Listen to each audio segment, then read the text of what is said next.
Welcome back, and we're on BallinCraig at the moment. So I'm just about to. I've just woken up for the morning.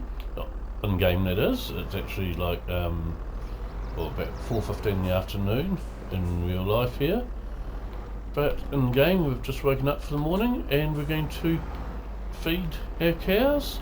I didn't really have a great deal to talk about today, so I didn't sort of plan anything in particular to speak on. But it's been a while since I made a video, so I thought I'd better make another one. Yeah, for those of you that live in New Zealand, you'd already know that we had a huge storm on Sunday/Monday, so it's overnight Sunday and all day Monday, and so we took a wee bit of damage, not too much I must admit, but we had, the trampoline flew into the next door neighbour's tree. Well, that's okay because our youngest child is now 14 years old, so she doesn't really use the trampoline anymore. She's too old for that, so we used a grinder to get it out of the tree next door, and it's now in lots of little pieces, which we will either take to the metal recyclers or the dump at some point and get rid of it. Although the friend I've got that's got the best trailer for moving such things is about to go away on holiday for a month, heading overseas, to his wife's from overseas, so they're going back to her home country to visit and catch up with family, so it could be a month before I manage to get rid of all the trampoline bits, but that's alright, there's no screaming hurry for that. Ooh. So it's been a while since I've played on this farm, and I forgot that there's like a couple of gates here to open, not just one, and just little things like that. I just tend to forget when I'm not playing the map for a while, because of course the last few times I've been playing Farming Simulator I've been on BallySpring, so being back on BallinCraig instead now makes a bit of a change. You notice that none of the lawns are ready to be mowed yet. Oh, actually I can't grab these ones yet, because this particular farm, the total mixed rations is made differently. It's a different recipe to make TMO on this farm, so I have to put the bales in the right order, otherwise I'm going to totally screw things up. So half a bale of this one, I've already got half a bale there, so that's all good.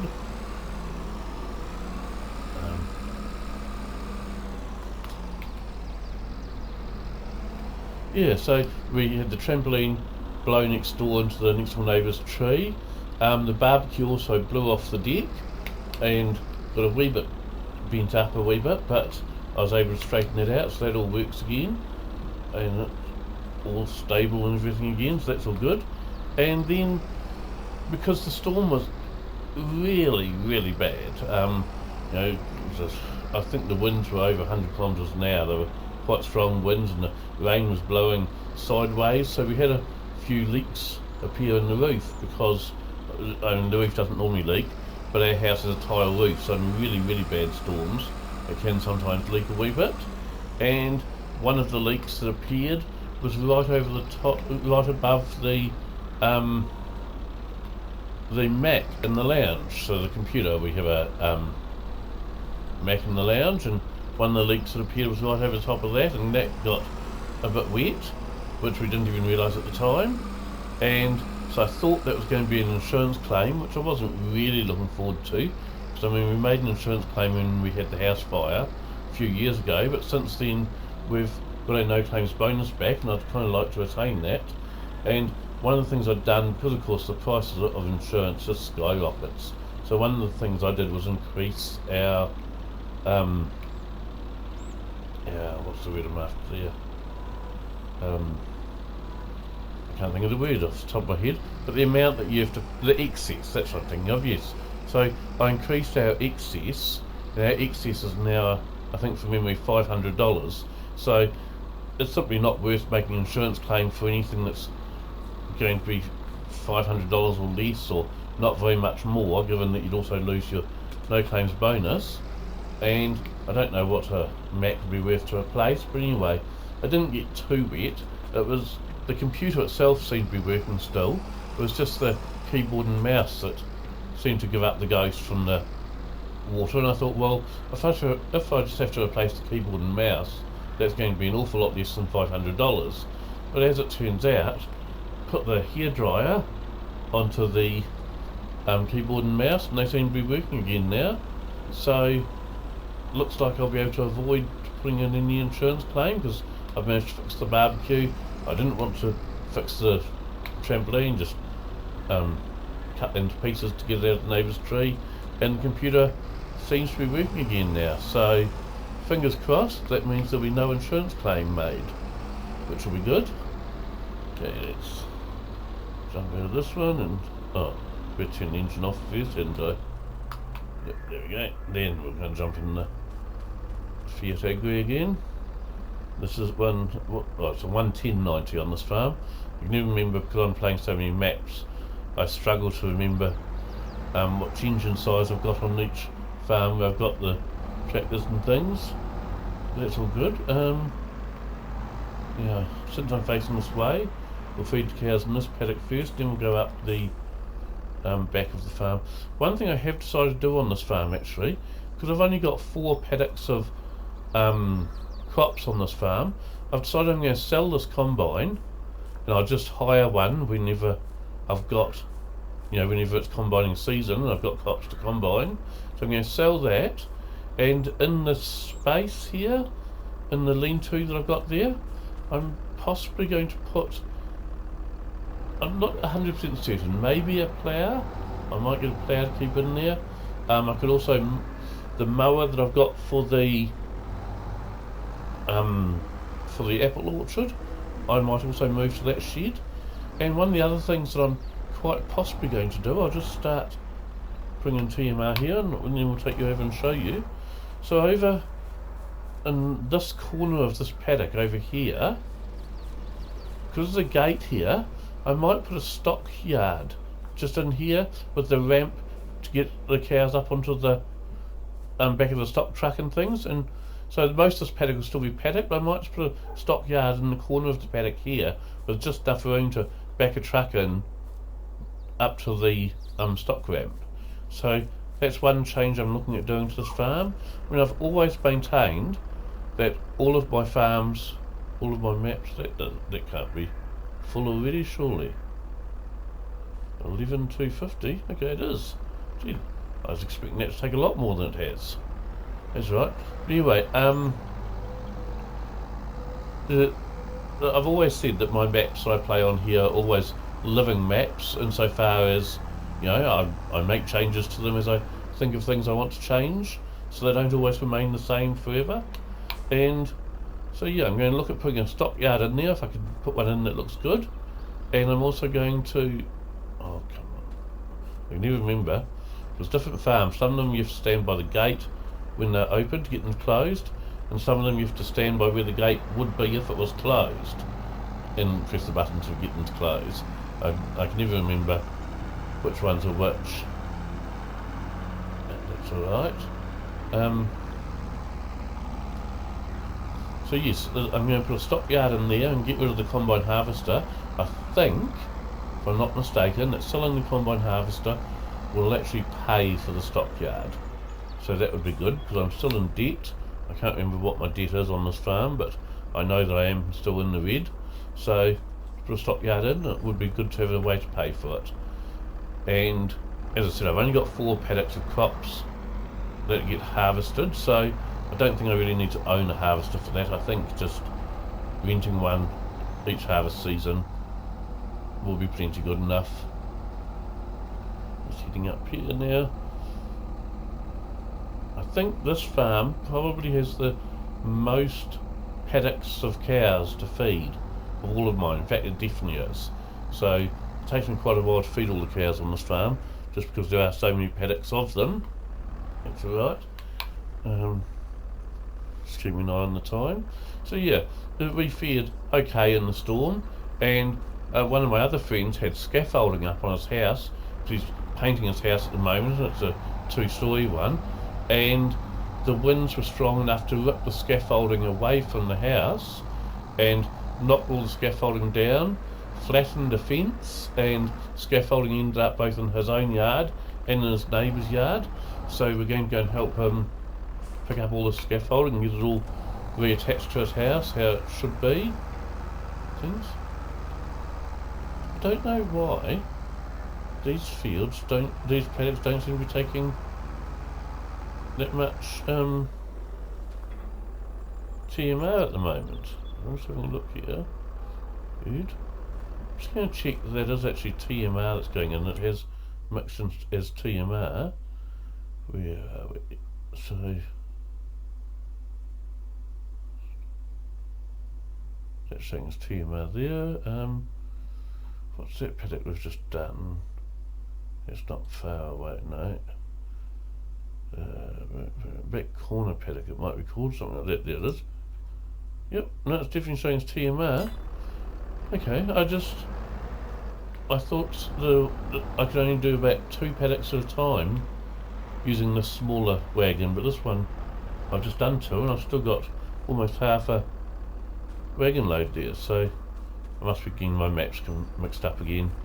I've only just jumped back on this map after being off it for quite a while. I've played both my other 2 maps that I'm currently really engaged in since I started playing this one. Well, that's all good. I do notice actually that there's a number of interesting looking FS25 mods coming out now, so the time may be drawing closer to when I start playing FS25, because yeah, there's a really interesting looking tyre wear mod that I really want to try out, and from what I've seen, I've been watching, one of the people I've been watching recently is Clutch something spelled with a K. Is it Clutch Simulations, I think it is? One of the people I've subscribed to anyway, and they've recently done a video where they got all, I don't want to go into this one, where they got all stuck in the mud and things, and I know that FS25 has the tyre, like the ground depresses under the tyres a lot more than in previous games, and I am wondering whether it is actually physically possible to get stuck in it then, especially with the tyre wear mod as well, which the tyre wear mod that I think looks interesting. It's both visual in that you can see the tyres are looking very, very old and bald, and I am curious as to whether there's a way to speed up the wearing of them just when I'm setting up a farm, so that like my yard tractor's already got completely bald tyres on or something instead of having to wear them down. But apparently, as well as being visual, it also affects the actual grip that the tractor gets. So like this tractor going up this grass hillside here, for example, with a half full mixer wagon on the back, it may not pull it up there if the back tyres were too worn. It may just refuse to do that. So I think that looks like a really interesting mod. So I'd say it's definitely getting closer to the time when I'm going to start playing FS25. I'm really holding out for a decent map. I've seen 1 or 2 that I think have possibilities. So, you know, I should have closed the gate at the bottom of this field, because I'm sure that I'm not going to empty the wagon into this field, so we'll just run down there and close it now, because we'll go out the top gate instead. I left it open thinking we'd be going out the same gate again, but I realised I don't think we will be. Now of course on this map I've got the real cows that are eating food are invisible due to a problem with the map. So what I've got is in the fields here I've got placeable cows, which is why the cows that you see aren't moving. I'm sorry about that. And if it was any other map, I would just decide I'm not going to play it. There's too many problems with the map, but because I really, really, really love this farm, I'm willing to put up with crap that I wouldn't put up with from any other map. So yeah, the cows unfortunately that you see on this farm will not move because they're placeable cows, but there are real cows in these same paddocks that the placeable ones are in that are just invisible. You can't see them, but they do eat the food, and that's why I've still got to fill up the food troughs every day. I still have calves that come along every 10 months still have all that sort of stuff. Interestingly enough, because what I've done is I've matched the number of placeable cows to the number of real cows in the field. So when I get calves appear in the field, actually I need to get open, so if I go through that same one again.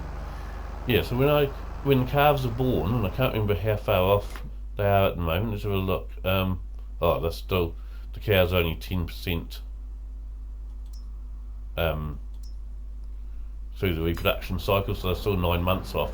But when they're born, I either have to load them into the stock wagon and take them and sell them straight away, since you can't visually see them, or I have to add more placeable ones into the field to represent the fact that I do then have more cows in the field.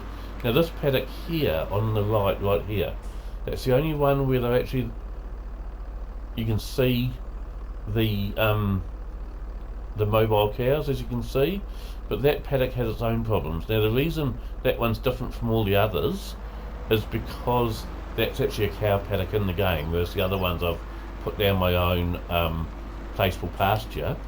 But this one here, although you can visually see the cows moving and things, you can't feed them or anything. If you put food in here, they just won't eat it or anything, but there's water in there and they won't drink it or anything like that.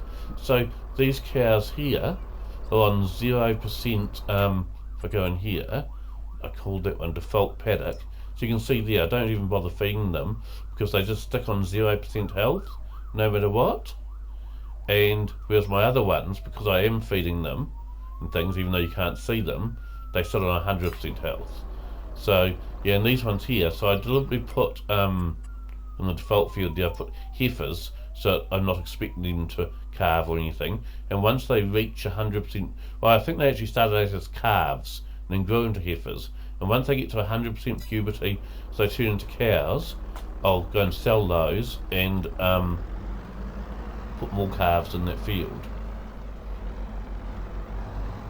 So yeah, in the same way these ones here in the shed, they're also calves because that's a calving shed there. But all the other ones in the paddocks are all fully grown cows. Making a bit of a mess of this today, aren't we? Okay, make this up. So yeah, that's the fact that the animals, from any placeable animals that aren't in a field that sort of came in the game as an animal field, are invisible, is the reason I don't have chickens or a dog on this farm.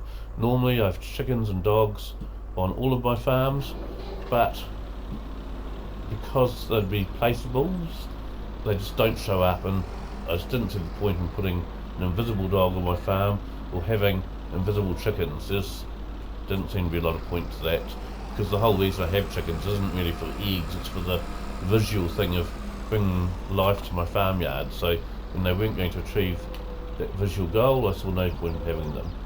Now I've got to be careful here, so you want half this bale in here, not the whole thing.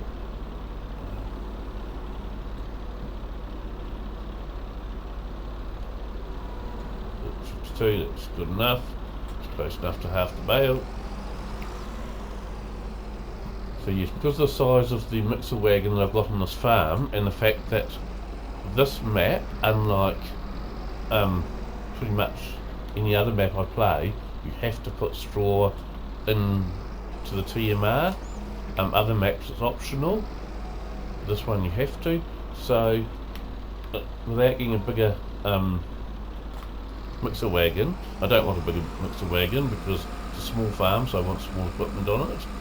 So I've got to be very careful when making the TMR on this map, that I've just got to watch very, very carefully when I'm putting straw in. So I only want to put in half a bale, otherwise I end up not making TMR at all, but making some other concoction that it's just a waste of bales and things. Okay. Yeah, now 2 of these, and they won't quite both fit in, but they almost do. So good.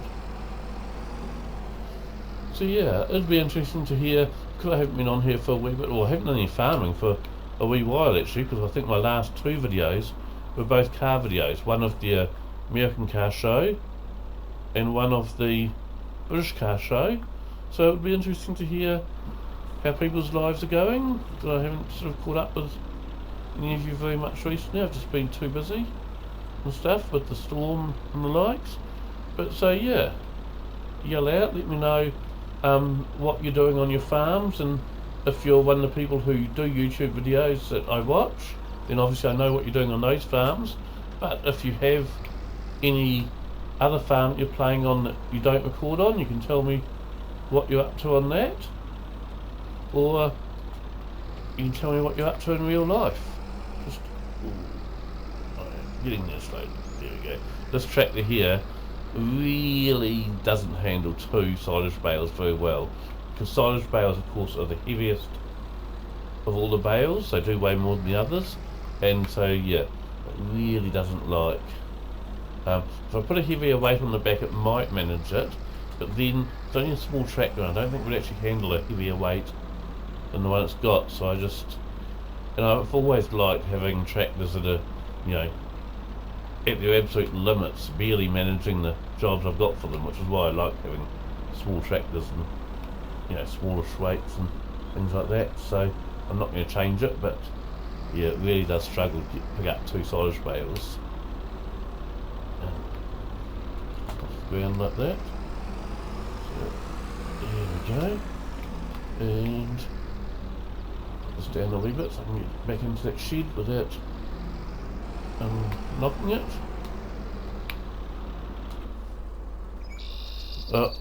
Often I'll leave the tractor running while I'm using the other tractor, like you can notice I've left this one running. But on this farm, because some of the paddocks are quite a long way away, it could be running for quite a while before I get back to it. So yeah, I tend to not leave the small tractor running while I'm feeding the cows on this particular farm, just because I could be gone for a wee while. So yeah, getting up this hill might be a problem. Once we get to the top of this hill I'll end the video, but we'll just see if we can actually get up with a slightly over 100% full trailer. The reason I say it's over 100% is you can see that last bale hasn't mixed all the way in yet, and once I begin emptying it a wee bit, it will mix in the rest of the way.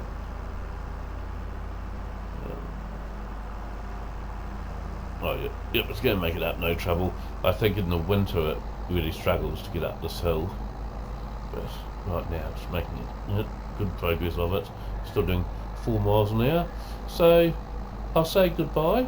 Thank you very much for watching, and yeah, let me know what you're doing on any farms I haven't seen. So farms that you don't do put on YouTube, because obviously I know what you're doing on your YouTube farms, or if you don't have any farms that you're playing offline, let me know what you're up to in real life and things.